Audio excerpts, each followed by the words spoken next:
Dengan alasan menjaga stabilitas negara, militer Myanmar mengambil alih kekuasaan dan menyatakan negara dalam situasi darurat selama 1 tahun. Kini kekuasaan diserahkan kepada Wakil Presiden Myanmar, Min Aung. Mantan jenderal itu kini menjabat presiden sementara.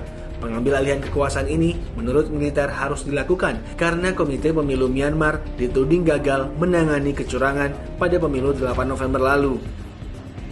Karena dalam kondisi darurat, seluruh tanggung jawab legislasi, administrasi, dan penegakan hukum diserahkan kepada Panglima Tertinggi Militer Min Aung Hlaing.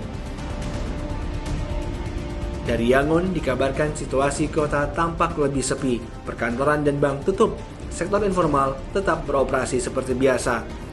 Dinamika politik Myanmar saat ini tidak bisa dilepaskan dari hasrat militer negara itu untuk berkuasa. Militer menemukan lebih dari 10 juta nama pemilih double dan tiba-tiba muncul dalam pemilu tahun lalu. Myanmar pernah dikuasai rezim junta militer setelah merdeka dari Inggris tahun 1948. Pemimpin militer Jenderal Ne Win mengkudeta pemerintahan sipil pada 1962 karena dianggap tidak kompeten memimpin.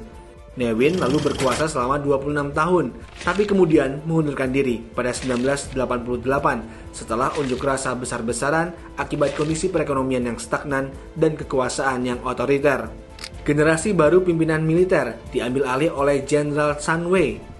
Pemimpin junta militer Jenderal Sun Wei mundur pada 2011 dan menyerahkan kekuasaan kepada para pensiunan jenderal setelah mengadopsi konstitusi yang kini berlaku di Myanmar.